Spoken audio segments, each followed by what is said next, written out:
శివ మేలుకో auto driver అన్న ఈ టీం తయారై దాదాపు ఒక 6 months వరకు వస్తున్నది. చాలా పోరాటాలు అయితే చేసినాం, చాలా వరకు తీసుకుపోయినాం. కానీ ఈ మధ్యలో అయితే కొంచెం ఆగడం జరిగింది.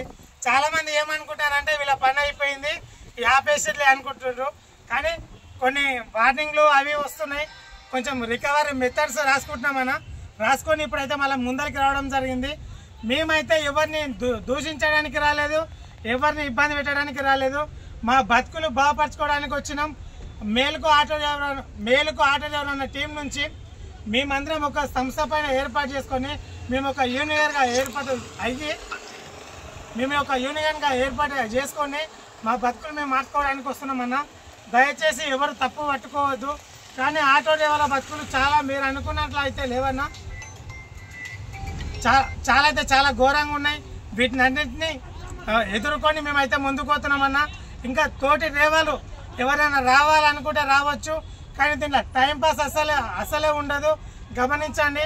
మత మార్పిడి ఇవి అవి అని మతాలకు సంబంధించినవి కూడా ఏది పెట్టమన్నా మేము ఓన్లీ ఆటో డ్రైవర్ల కోసం పోరాడతాం. ఆటో డ్రైవర్ల కోసం ముందరికి నడుస్తాం. ఆటో డ్రైవర్ల కోసం దేనికైనా పోవడానికి అయితే మేము సిద్ధంగా ఉన్నామన్నా. ప్లీజ్ ఇంకా ఎవరైనా ఆటో డ్రైవర్ అన్నలు రావాలనుకుంటే రావచ్చు.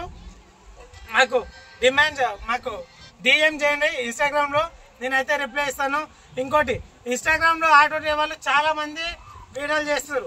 చాలా సంతోషం అన్న, నాకు కూడా అదే కావాలి. ఎందుకంటే ఒకరితోటి అయ్యేకన్నా 10 మంది 10 రకాలుగా చేస్తే చాలా వరకు పోయి మన ప్రాబ్లమ్స్ సాల్వ్ అయ్యే అవకాశాలు అవుతున్నాయి. కానీ మీరు చేసేది నేను తిన్నా పండుకున్నా నా బండి ఖరాబ్ అయింది నీడు నాడున్న కాదు. ఆటో డ్రైవర్ల కోసం పోరాటం చేయండి. నేను కానీ వెంకట్ కానీ మీకు కొలాబరేట్ అయితే పెడతాము. మేము త్వరలోనే ఇంకో పేజ్ అయితే క్రియేట్ చేయబడుతుంది మా యూనియన్ పైన. మీరు ఎవరైనా వచ్చి దానికి కొలాబరేట్ అయ్యి మీ ప్రాబ్లమ్స్ చెప్పుకోవచ్చు అన్న. ప్రతి ఒక్కరితో ఒక వీడియో చేయించుకొని మీ విషయాలు అయితే చెప్పడం జరుగుతుంది. కొంచెం సహకరిస్తారని ఆశిస్తున్నా. జై డ్రైవర్ అన్న. మాట్లాడతారు ఎవరన్నా?